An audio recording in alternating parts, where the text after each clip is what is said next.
ये रिफॉर्म भारत की growth story को एक्सेलरेट करेंगे, कारोबार को और आसान बनाएंगे, निवेश को और आकर्षक बनाएंगे और हर राज्य को विकास की दौड़ में बराबरी का साथी बनाएंगे।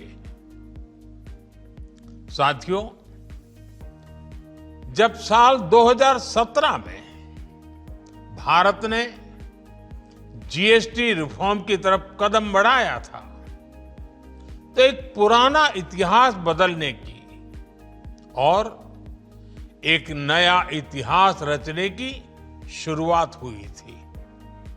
दशकों तक हमारे देश की जनता, आप सभी लोग, देश के व्यापारी अलग अलग टैक्स के जाल में उलझे हुए थे। Octroi, entry tax, sale tax, excise, VAT, service tax, न जाने भांति भांति के दर्जनों टैक्स हमारे देश में थे। एक शहर से दूसरे शहर माल भेजना हो तो न जाने कितने चेकपोस्ट पार करने होते थे,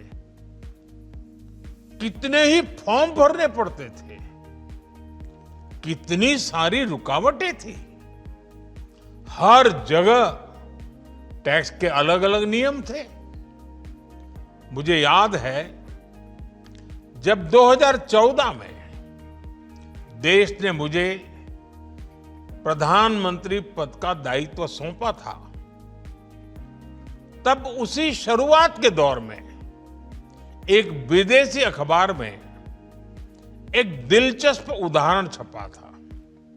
उसमें एक कंपनी की मुश्किलों का जिक्र था।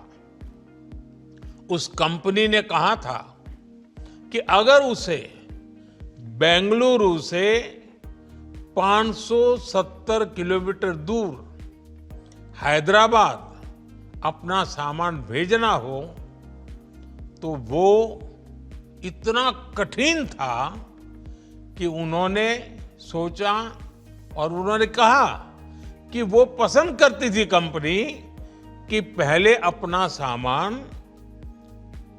बेंगलुरु से यूरोप भेजें और फिर वही सामान यूरोप से हैदराबाद भेजें। साथियों, टैक्स और टोल के जंजाल की वजह से ये तब के हालात थे और मैं आपको सिर्फ एक पुराना उदाहरण याद दिला रहा हूं।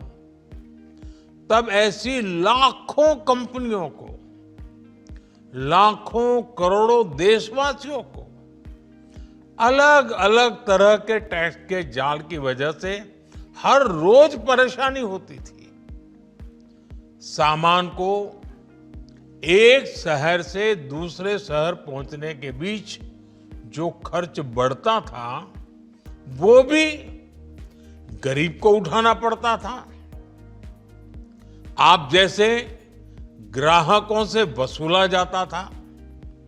साथियों, देश को इस स्थिति से निकालना बहुत जरूरी था।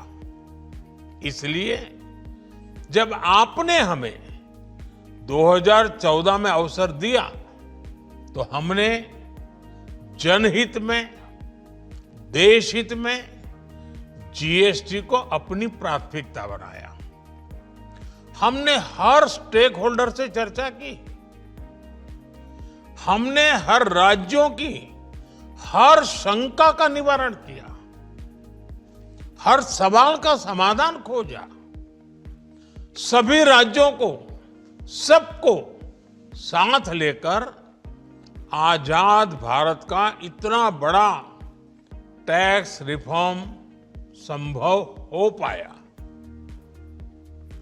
ये केंद्र और राज्यों के प्रयासों का नतीजा था कि देश दर्जनों टैक्सों के जाल से मुक्त हुआ और पूरे देश के लिए एक जैसी व्यवस्था बनी। वन नेशन वन टैक्स का सपना साकार हुआ।